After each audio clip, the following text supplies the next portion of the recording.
जी नमस्कार। मैं कुमुद अपने YouTube channel top score by Kumud पे आप सभी दोस्तों का स्वागत करता हूं।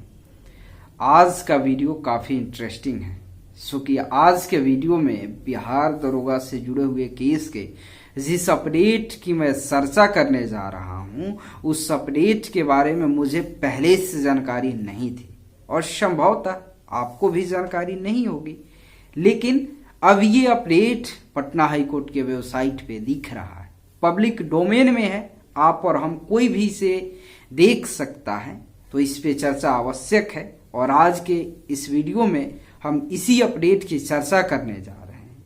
लेकिन आप लोगों के मन में ये सवाल उठ रहा होगा कि पटना हाई कोर्ट अभी बंद है, सुनवाई नहीं हो रही है, लेकिन ये सब अपडेट अचानक से कैसे दिखे जा रहा है।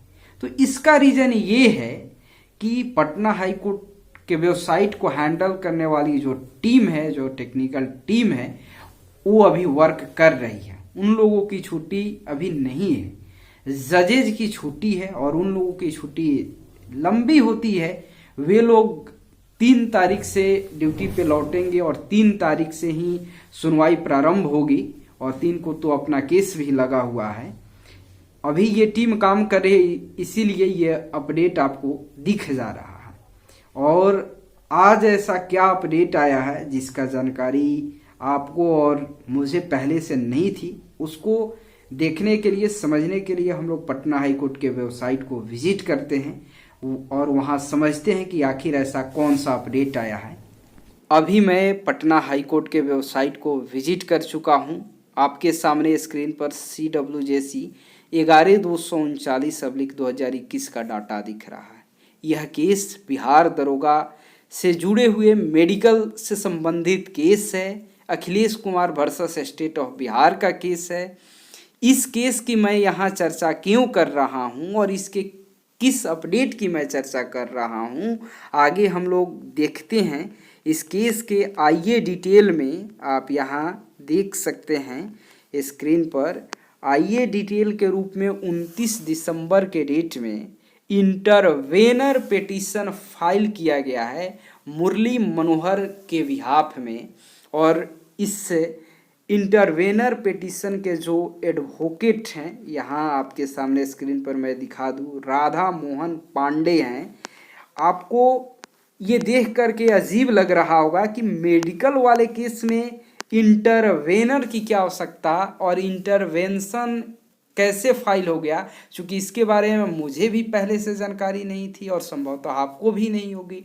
CWJC 13/689 जिसमें स्टे लगा है, उसमें इंटरवेनर का फाइल होना आवश्यक था, क्योंकि उसमें सिलेक्टेड लोगों का ज्वाइनिंग रुका हुआ है, उससे उन लोगों का हित प्रभावित है। तो अपनी बातों को अपने वकील के माध्यम से रखना उनका फर्ज है, अधिकार है, जिसके लिए वे लोग अपना इंटरवेंशन फाइल किए, जिसका अपडेट कल ही वेबसाइट पे दिखा, जिसको मैं आप लोगों तक साझा किया था। लेकिन मेडिकल वाले केस में भी इंटरवेनर के तौर पे एडवोकेट को शामिल किया जाएगा, इंटरवेंशन फाइल किया जाएगा, ये तो गजब हो गया।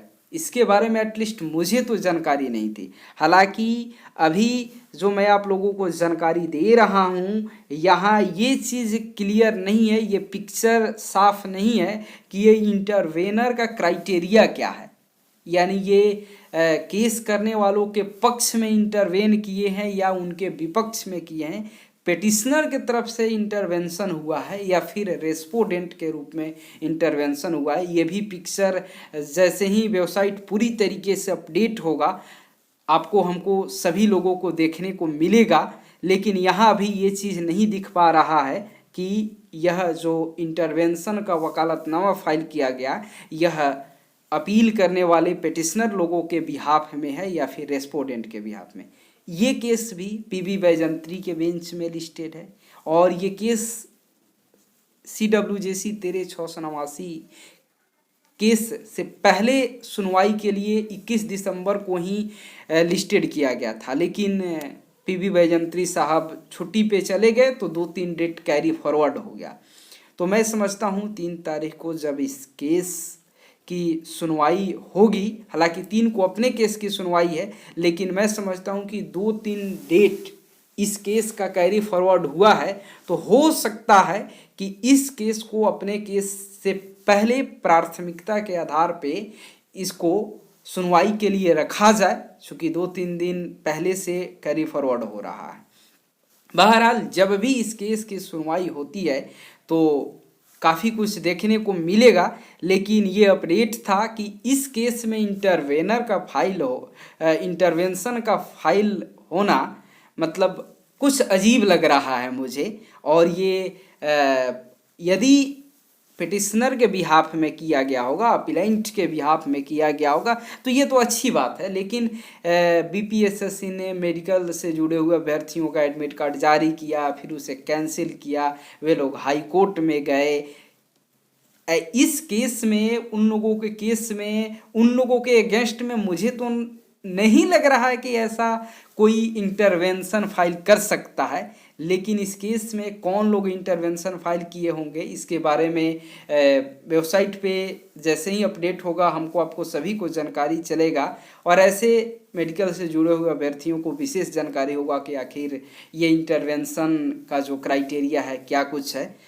बहरहाल ये अपडेट हुआ था 29 तारीख को, जो आप लोगों तक मैं पहुंचाने की कोशिश किया हूं। वीडियो अच्छा लगे तो दोस्तों के बीच में शेयर करना ना भूलें, ग्रुप में शेयर करना ना भूलें, और अभी तक आपने मेरे इस चैनल को सब्सक्राइब नहीं किया है तो फटाक से चैनल को सब्सक्राइब कर लें, बेल आइकन को भी प्रेस कर लें। आगे देखते हैं क्या कुछ होता है। बहुत बहुत धन्यवाद।